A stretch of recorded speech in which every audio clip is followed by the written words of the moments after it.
Assalamualaikum, magandang gabi. Ito ang Pasada alas 7, maghahatid sa inyo ng balita at impormasyon sa Bangsamoro Region. Bilang paghahanda sa unang halalang parlamentaryo sa Marso 2026, nagsagawa ang Bangsamoro Parliament ng 2 araw na direction-setting session noong November 11 to 12, 2025 sa pangunguna ni Bangsamoro Parliament Speaker Muhammad Yacoob upang itakda ang mga natitirang prioridad sa panahon ng transisyon. Kabilang sa mga pangunahing panukalang batas na nais tapusin ng Bangsamoro Revenue Code, Districting Bill, 2026 Expenditure Program, Budget System at Transitional Justice Commission. Ayon kay Yacoob, layunin ng parlamento na matapos ang transisyon ng may matatag at responsableng pamahalaan na handang ipasa sa unang regular na Bangsamoro Parliament. Itinakda rin bilang layunin ang pagpapalakas ng oversight functions, paghahanda sa nalalapit na halalan at pagsulong ng One Parliament, One Vision, One Bangsamoro. Ang halalan na orihinal na itinakda sa October 2025 ay inurong ng Korte Suprema hanggang March 2026, dahilan upang baguhin ng parlamento ang kanilang legislative timeline. Nagsagawa ng Entrance Conference 2025 ang Commission on Audit at ang Ministry of Basic, Higher and Technical Education sa KCC Mall of Cotabato Convention Center bilang bahagi ng paghahanda para sa calendar year 2025 audit. Ang detalye sa report ni Farhana Cabalo. Bilang bahagi ng patuloy na pagsusulong ng moral governance at tamang paggamit ng pondo ng pamahalaan, isinagawa ng Commission on Audit at Ministry of Basic, Higher and Technical Education ang Entrance Conference 2025 sa Cotabato City kahapon. Dinaluhan ito ng mga pangunahing opisyal mula sa COA at MBHTE kung saan tinalakay ang mga patakaran, layunin at mga alituntunin sa pagsasagawa ng audit.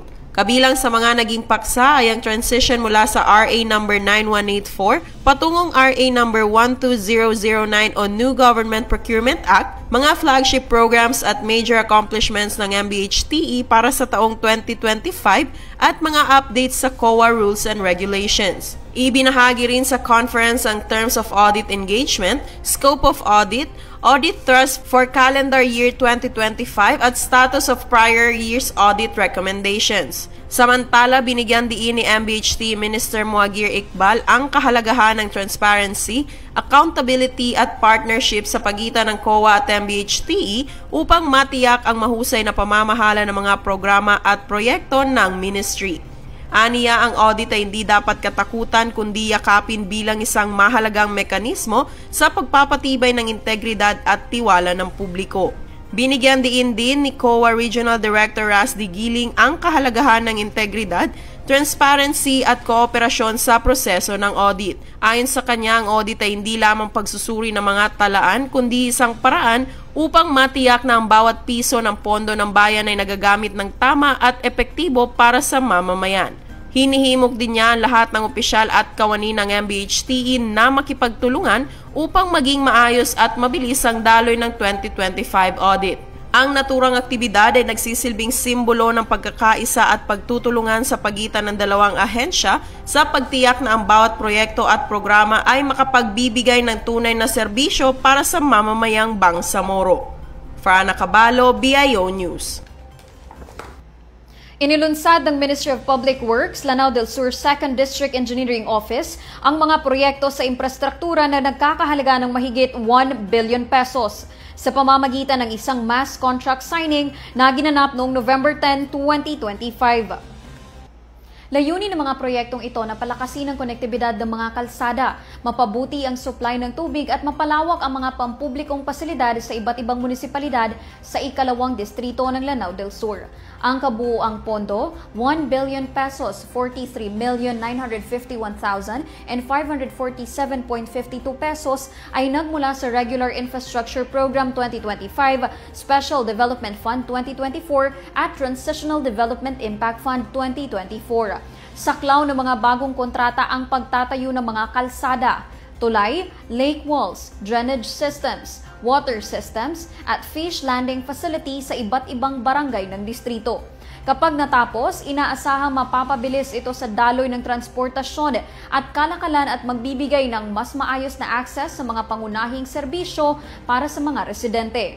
Ang pamumuhunan sa infrastruktura, lalo na sa transportasyon, komunikasyon at mahahalagang pasilidad ay nananatiling pangunahing prioridad ng Bangsamoro Government upang maisulong ang napapanatiling kaunlaran sa Bangsamoro Region. Naging matagumpay ang pagdaraos ng Bangsamoro Science and Technology Week ngayong taon sa pangunguna ng Ministry of Science and Technology na ginanap sa loob ng 2 araw, November 12 hanggang 13, 2025 sa Cotabato State University, Cotabato City. Layunin ng 2 araw na programa na makapagsulong ng sustainableng kaunlaran ang rehiyon sa pamamagitan ng scientific advancement at technological innovation. Ang iba pang detalles ng balitang yan sa report ni Carmina Camid.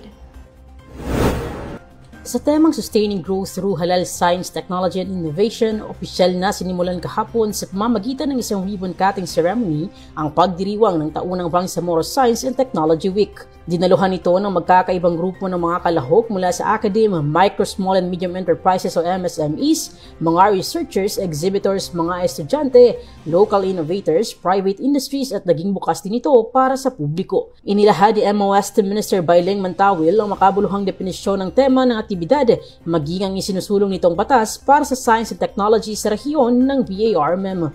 This year's theme, Sustaining Growth through Science, Technology and Innovation, perfectly captures our mission in the Ministry of Science and Technology to harness knowledge and creativity as tools for lasting development and peace in the Bangsamoro.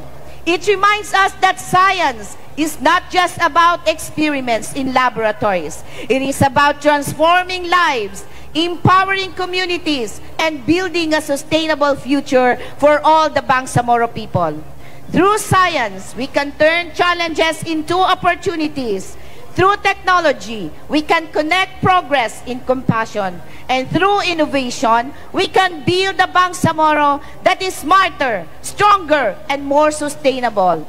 And inshallah, starting next year, we will elevate this celebration even further. We will no longer have to wait for another postponement or rescheduling because we will be passing a bill. We are proposing the Bangsamoro Science and Technology Act. Every month of October will officially be declared as the Bangsamoro Science, Technology and Innovation Month. Bahagi ng naturang programa ang paglagda sa isang Memorandum of Agreement ng Department of Science and Technology, Philippine Textile Research Institute at Ministry of Trade, Investments and Tourism. Sa kanyang keynote speech, binigyang diin ni BARMM Chief Minister Abdurauf Makakua ang bigat at kahalagahan ng agham at teknolohiya bilang sandata tungo sa masaganang kinabukasan sa rehiyon ng Bangsamoro. In the past was born through bravery. The future will be built through knowledge. Katapangan ang kailangan natin noon. Pero ngayon, hindi na po kailangan yon. Katapangan, paano natin ma-achieve yung knowledge na kailangan nating ma-serve yung tao natin noon na ginagawa nila ang lahat ng sakripisyo para makuha natin ang ngayon na tinatamasa nating kapayapaan. Under the banner of moral governance, we are called to build a government that is not only sufficient, but righteous. A leadership that does not only serve, but inspires.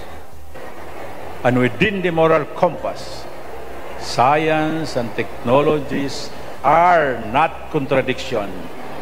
They are complements. Now is the time to show the world that we can also invent our own future. Kung dati nakikilala tayo sa galing sa pakikibaka, ngayon ipakita natin ang galing natin sa agham, teknolohiya at innovation. Kung hindi, sandata natin ay tapang ngayon. Sandata natin ay tapang ngayon sandatan natin ang karunungan natin. So ngayon, ang kailangan is use knowledge, is mabuo natin para sa ating ikakaunlad. The Bangsamoro people are intelligent and capable. We have engineers who can build, scientists who can discover, and young innovators who can transform our region. We must nurture them, empower them, because in their minds lies the continuation of our struggle for genuine progress. Tampok sa isinasagawang exhibit ang showcase ng iba't ibang science inventions ng ating mga Bangsamoro learners na mula pa sa iba't ibang bahagi ng Varm Region. Isa rin sa highlight ng naturang aktibidad ay ang planetarium na makikita sa aking likuran na nagbigay daan o nagbigay ng pagkakataon sa mga kalahok na mabigyan kaalaman ukol sa solar system, kung paano nabubuo o nangyayari ang stellar formation at ang kabuuang konsepto ng asteroids at meteoroids. Bukod pa riyan, kabilang din sa mga exhibitor sa BST Dog of the Celebration ng DOST kung saan kanilang itinanghal ang kanilang mga serbisyo at produkto. Samantala, hindi rin nawala ang mga halal products exhibitors na pawang mga kasapi ng mga asosasyon at kooperatiba na nagbula pa sa iba't ibang probinsya at munisipalidad ng BARMM. Naging pagkakataon din ng programa upang mabigyang parangal ang mga MOST scholars na may mga Latin honors. Naglunsad din ang MOST ng 2 proyekto katulad ng Technical Advisory Group on Halal at Project Dreams. Pasasalamat at kagalakan naman ang naging laman ng mensahe ng mga exhibitors na kabilang sa exhibit. So, as an exhibitor po, as a first-time exhibitor po, nakaka-overwhelm po siya since ang dami pong tao na nag-a-ask, and as an introvert person po is medyo nakakakaba po yung... And we feel honored po to represent our school po in this kind of event. So, for my fellow youth po na takot i-share kung ano man yung innovation, crafts nila na pwedeng makakontribute sa society, but ang my message for them po is don't be scared, don't be shy to share your knowledge, to share your thoughts, to share your contributions po. Kasi one day po kung in the future, pwede pong ma-improve po ng ma-improve yun, and pwede po silang makaalis sa comfort zone po nila to share their abilities and skills po. As a Bangsamoro youth, this kind of events inspires me to share more of my knowledge, my capabilities of being a youth, to show my contributions to the society, to the environment, and be a room for improvements po.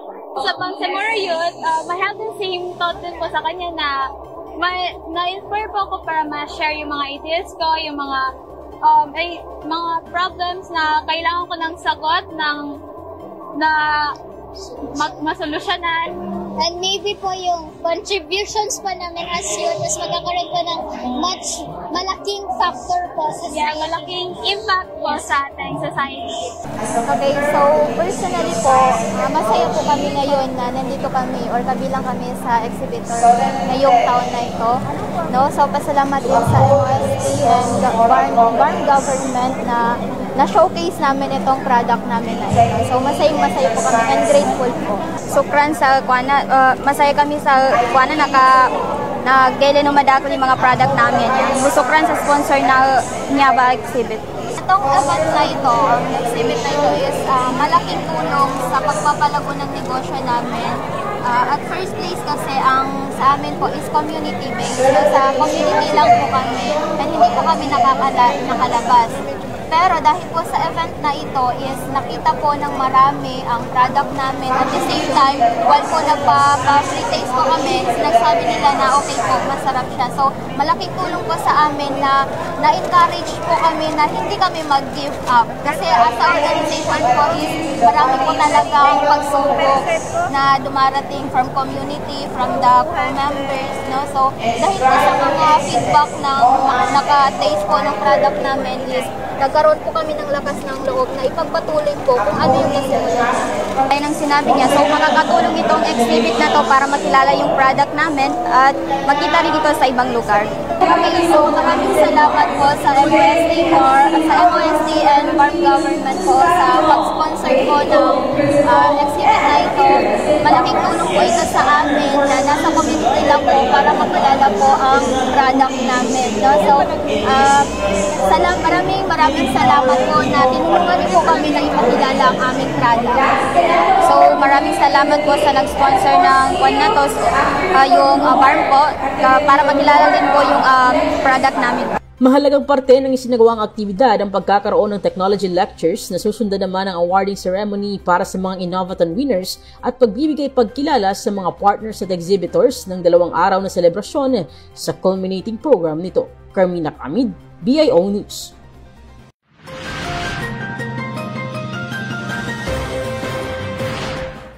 Tumanggap ng tulong pinansyal mula sa Ministry of Social Services and Development ang mahigit 100 indigent solo parents sa bayan ng Tamparan, Lanao del Sur nitong November 10, 2025 sa ilalim ng Dakila Bangsamoro Program.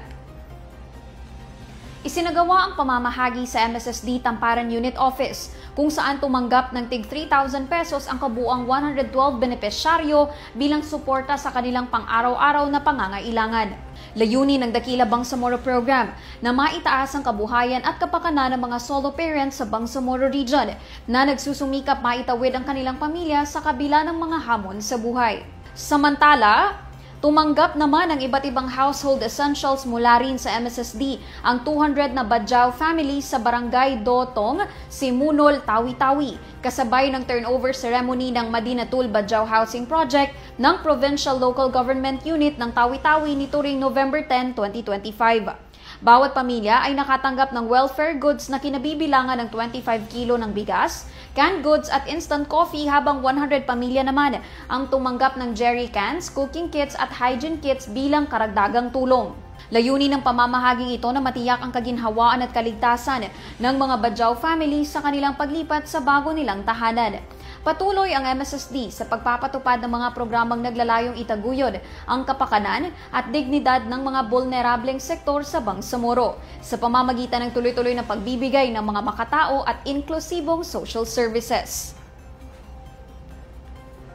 Bilang bahagi ng pagdiriwang ng Bangsamoro Children's Month, nagsagawa ang Ministry of Social Services and Development sa pamamagitan ng Recovery and Reintegration Program for Trafficked Person ng Mental Health and Psychosocial Support Services Activity para sa mga batang biktima ng pang-aabuso at gender-based violence nitong November 7, 2025 sa Bahay Kanlungan sa Sulu. Layunin ng aktibidad na mapabuti ang self-esteem, mapalakas ang emotional resilience at maibsan ang stress ng mga batang dumaranas ng trauma. Tampok sa programa ang art therapy session na nakatuon sa pagguhit at pagkulay bilang ligtas na paraan ng pagpapahayag ng kanilang damdamin, karanasan at mga pangarap. Sinimula ng aktibidad sa mga rapport-building exercises upang makalikha ng komportableng kapaligiran kung saan malaya nilang naibahagi ang kanilang emosyon at saloobin. Ayon sa MSSD, regular ding isinasagawa ang mga katulad na psychosocial activities sa iba't ibang residential care facilities ng ministry. Kabilang ang Bahay Kanlungan upang matuloy na mapalakas ang proseso ng pagpapagaling, katatagan at empowerment ng mga residente. Ang inisyatibong ito ay bahagi ng patuloy na layunin ng MSSD na matiyak na ang mga batang nasa kanilang pangangalaga ay makakatanggap ng komprehensibong suporta para sa kanilang pagbangon at pag-unlad. Sa paggunita ng Bangsamoro Children's Month, muling pinagtitibay ng MSSD ang pangako nitong pangalagaan ang karapatan at kapakanan ng bawat bataang Bangsamoro na lumaki sa isang ligtas, maayos at suportadong kapaligiran kung saan sila ay maaaring magsimula, umunlad at maghilom.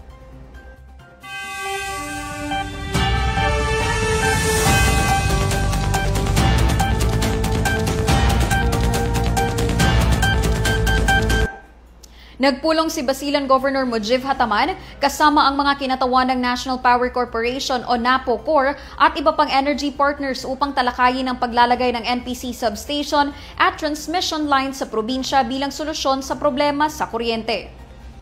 Sa pulong na ito, tinalakay kung paano masisigurong maayos ang plano, may koordinasyon ang implementasyon at malinaw ang magiging benepisyo nito sa mga bayan sa probinsya. Kapag naisakatuparan ng proyekto ayon sa provincial government, inaasahan ng mga residente na mababawasan ang nararanasang brownout, mas may ilaw na rin sa mga paaralan, health centers at mga maliliit pang mga negosyo.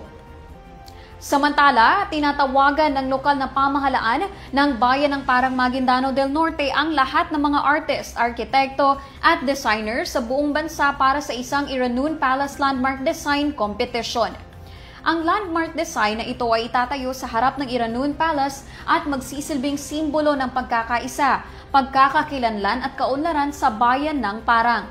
Kailangan lamang na lumikha ng isang masterpiece na aayon o tutugma sa Iranoon Palace na sumasalamin sa isang Islamic-inspired architecture, mayamang kultura ng mga Iranoon at mga mithiing pangkapayapaan at pangkaunlaran.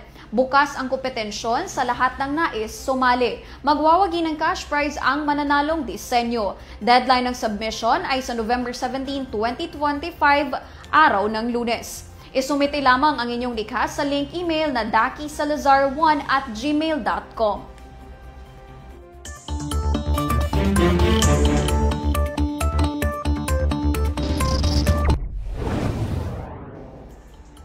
Makakaapekto sa panahon sa ilang bahagi ng bansa ang Intertropical Convergence Zone. Sa pagtaya ng Pag-asa, magdadala ito ng mga pag-ulan, pagkidlat at pagkulog sa ilang bahagi ng Mindanao. Pinapayuhan ng mga residente, lalo na sa mga mabababang lugar at malapit sa ilog, na maging alerto sa posibleng baha at landslide. Manatiling nakaantabay sa mga paalala ng Pag-asa at Barm Ready sa ating panahon ngayon. Sundan ang Facebook pages ng Barm Ready at Barm Ready Weather Update. Makikita rin ang mga hotline numbers ng Barm Ready sa inyong screens. At yan ang mga balitang tampok sa pasada alas 7. Para lagi pong updated sa mga kaganapan at impormasyon sa BARMM, i-like, i-follow at i-share ang official social media accounts ng Bangsamoro Government na makikita sa inyong mga screens. Mapapanood nyo rin ang episode na ito ng pasada alas 7 sa YouTube page ng Bangsamoro Government. Bisitahin din ang bangsamoro.gov.ph. Ako po si Yana Sanday ng Bangsamoro Information Office, naghahatid balita sa ngalan ng serbisyo publiko at moral governance. Maraming salamat po at pagpalain ang Bangsamoro.